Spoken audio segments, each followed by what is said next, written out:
মাননীয় সংসদ সদস্য নির্বাচিত হবেন, তখন আমরা কিন্তু আপনাদের সালাম দিব, স্যালুট দিব। তো সেই দিন স্যালুটটা যাতে আমার মন থেকে যায়। আমরা জনগণের ক্ষমতা জনগণের কাছে ফিরিয়ে দিতে চাই। ইতিহাসের সর্বোচ্চ সংখ্যক জনগণকে ভোটার অধিকার অর্থাৎ ভোট সেন্টারে আমাদের সবাইকে নিয়ে আসতে হবে। উপস্থিত রিটার্নিং কর্মকর্তা সহ নির্বাচন সংশ্লিষ্ট সকল অফিসার, আমাদের শ্রদ্ধেয় সম্মানিত দুই আসন, বিশেষ করে আমি যে আসনের দায়িত্বে থাকব, ঢাকা সংসদীয় আসন 13 সম্মানিত সংসদ সদস্য পদপ্রার্থী, উপস্থিত সাংবাদিক ভাইরা এবং অন্যান্য সুধীবৃন্দ, আসসালামু আলাইকুম। আমি মোহাম্মদ জুয়েল রানা, আমি এডিসি মোহাম্মদপুর জোন হিসেবে কর্মরত আছি এবং এই জোনের হচ্ছে যে সংসদীয় আসন 13 এর মূলত পুরোটাই আমার জোন কেন্দ্রিক, অর্থাৎ ঢাকা সংসদীয় 13 আসনের পুলিশের পক্ষ থেকে মূল দায়িত্বে থাকবো আমি। এবং এটা আমাদের জন্য একটা চ্যালেঞ্জিং বিষয় এবং একই সাথে আমাদের জন্য একটা বড় দায় পরিশোধের বিষয় বলে আমরা মনে করি। আমরা যদি বলি, দেখেন যে 1971 সালের মহান মুক্তিযুদ্ধ হয়েছিল কিন্তু ভোটের অধিকার না দেওয়ার কারণে। একই সাথে 2024-এর যে গণ অভ্যুত্থান হয়েছে, সেটাও হয়েছে মূলত এই দীর্ঘ সময় ধরে ভোটের অধিকার মানুষ ফিরিয়ে নেওয়ার জন্য। এই জায়গাতে সবচেয়ে বেশি সমালোচিত হয়েছিলাম আমরা, মানে আমাদের এই পোশাক আইন শৃঙ্খলা বাহিনী। তো সেইখান থেকে আমরা মনে করি এটা আমাদের জন্য বড় একটা দায় যে আমরা জনগণের ক্ষমতা জনগণের কাছে ফিরিয়ে দিতে চাই।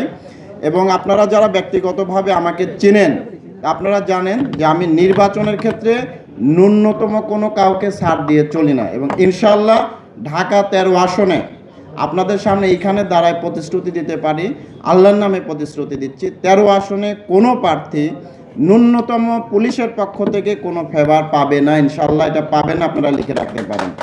কয়েকটা অভিযোগ উঠে এসেছে, অভিযোগ না, আমি মনে করবো এটা আবেদন, যেহেতু এখনও নির্বাচনের প্রচারণা শুরু হয় নাই।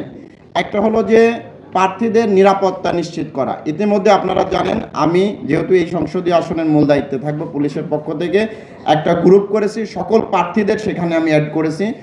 নির্বাচন সংশ্লিষ্ট সকল পুলিশ কর্মকর্তা, আমাদের সশস্ত্র বাহিনীর কর্মকর্তা সহ অন্যান্য যারা সংশ্লিষ্ট রিটার্নিং অফিসার থাকেন তাদেরও আমরা অ্যাড করব। একসাথে এখানে আমরা অর্থাৎ অনলাইন ভিত্তিক আপনাদের সার্বক্ষণিক যোগাযোগ থাকবে আমাদের সাথে। পাশাপাশি প্রত্যেক প্রার্থীকে আমার বিনীত অনুরোধ থাকবে যে যে কোনো সময় 24 ঘন্টা দিন রাত যে কোনো সময় আপনার যে কোনো কারণে হোক অকারণে হোক আপনার প্রয়োজন হোক আমাদের ফোন দিবেন, আমাদের ফোন খোলা থাকবে এবং আপনারা যখন যেখানে যে প্রয়োজনে ডাকবেন, নিরাপত্তার প্রয়োজনে, সেখানে আমরা উপস্থিত হব ইনশাল্লাহ। এটা আমাদের পক্ষ থেকে আপনাদের নিশ্চয়তা থাকলো। পাশাপাশি একটা জিনিস আপনাদের প্রতি অনুরোধ থাকবে, আমরা দেখলাম যে এত বেশি আচরণবিধি মানে আষ্টে পিষ্টে বেঁধে ফেলা হয়েছে, অর্থাৎ হাত পা বেঁধে পানিতে ফেলে দেওয়ার মতো, এবার সাঁতরায় পার হওয়ার মতো। তো যেহেতু এটা রাষ্ট্রীয় আইন, এটা আমরা কেউই চেঞ্জ করতে পারবো না, কিন্তু এর মধ্যে থেকেই আমরা আশা করব আপনারা সর্বোচ্চ প্রচারণা করবেন। কারণ একসাথে আমাদের দুইটা দায়। একটা দায় হলো জনগণের হাতে ভোটের অধিকার পৌঁছে দিতে হবে, মানে হচ্ছে ইতিহাসের সর্বোচ্চ সংখ্যক জনগণকে ভোটার অধিকার অর্থাৎ ভোট সেন্টারে আমাদের সবাইকে নিয়ে আসতে হবে। সেরকম একটা পরিবেশ আমাদের তৈরি করে রাখতে হবে।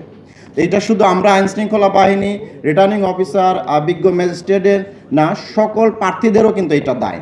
আমাদের সাংবাদিক ভাইদেরও এখানে কিন্তু দায় আছে যে আমরা সবাই মিলে যদি একত্রে কাজ করি এবং একজন আরেকজনের প্রতি কাদা ছড়াছড়ি না করি। কারণ আপনারা একটা জিনিস খেয়াল করেন যে এই যে জুলাই গণ অভ্যুত্থানের আপনারা যারা অংশ নিচ্ছেন সবাই কিন্তু এটার অংশ ছিলেন। তো সুতরাং জনগণকে ভোটের অধিকার ফিরিয়ে দিবেন, এটা ছিল আপনাদের মূল ম্যান্ডেট। এইটা আপনাদের বাস্তবায়ন করতে হবে, পাশে থেকে সহযোগিতা করব আমরা। এইটা করতে গিয়ে যদি কোনো প্রার্থী বা প্রার্থীর পক্ষে কেউ আইন শৃঙ্খলা লঙ্ঘন করেন অথবা বিশৃঙ্খলার সৃষ্টি করার চেষ্টা করেন, ঢাকা 13 আসনে ইনশাল্লাহ আমরা কোনো ধরনের ছাড় দেব না। অতীতেও আমি ব্যক্তিগতভাবে দেই নাই, আমার পুলিশ সকল সদস্যদের সাথে আমরা বারবার মিটিং করেছি। কেউই দেখবেন যে আপনাদের কারো প্রতি কোনো ধরনের আলাদা পীড়িত দেখাবে না, এটা আপনি নিশ্চিত থাকেন।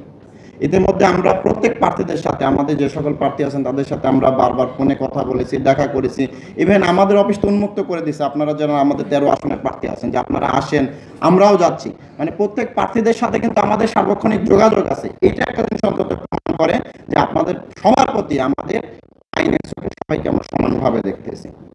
এখন যে বিষয়টা হলো, আপনাদের কাছে আমাদের অনুরোধ থাকবে, আপনারা এটা জানেন যে বাংলাদেশের সবচেয়ে বেশি সাংবাদিক বাস করে ঢাকা 13 আসনে। সুতরাং আমাদের যদি কোনো ভুল ত্রুটি হয় তাহলে কিন্তু তারাও কোনো ছাড় দেবে না। এই জিনিসটা আমরাও মাথায় রেখে নিয়ে আমরা কাজ করতেছি। আর আপনাদের প্রতি অনুরোধ থাকবে যেমন আমরা দু একটা ইনসিডেন্ট জানি, সেটা একটু আপনাদের সামনে বলে দিই, আমরা আবারও বসবো।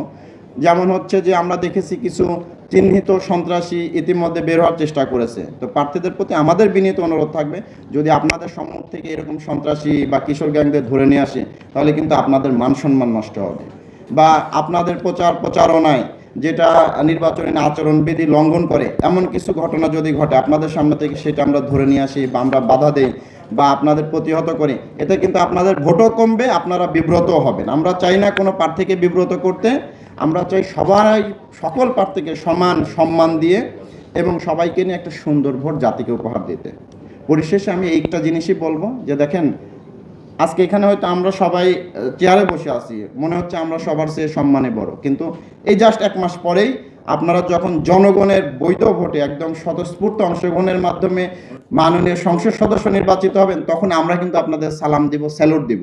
তো সেই দিন স্যালুটটা যাতে আমার মন থেকে যায়, আপনার প্রতি যেন ঘৃণা না করে আপনাকে স্যালুট দিতে হয়, সালাম দিতে হয়। অন্তত একটা জিনিস যাতে আমার যখন স্যালুট দিবে আপনাকে, যে এই ব্যক্তিটা জনগণের স্বতঃস্ফূর্ত ভোটে সম্পূর্ণ প্রভাবমুক্ত নিরপেক্ষ একটা নির্বাচনের মাধ্যমে সে নির্বাচিত হয়েছে, এই 4 থেকে 5 লাখ ভোটের প্রতিনিধি হিসেবে তাকে আমি মন থেকে স্যালুট জানাচ্ছি। এই অনুরোধটা আপনাদের প্রতি থাকবে। ইনশাল্লাহ আগামী 22-25 দিন আপনাদের সাথে বারবার কথা হবে, দেখা হবে, যাতে কখনো মানে খারাপভাবে দেখা না হয়, এই অনুরোধটা থাকবে। সবাই ভালো থাকবেন। ইনশাল্লাহ আমরা ঢাকা 13 আসনের সবাইকে একটা সুন্দর, সুষ্ঠু, নিরাপদ নির্বাচন এবং স্বতঃস্ফূর্ত অংশগ্রহণমূলক নির্বাচন উপহার দিতে যাচ্ছি। সবার সহযোগিতা কামনা করতেছি। ধন্যবাদ। আসসালামু আলাইকুম। দেশে দেশে সবার সাথে দ্য নিউজ।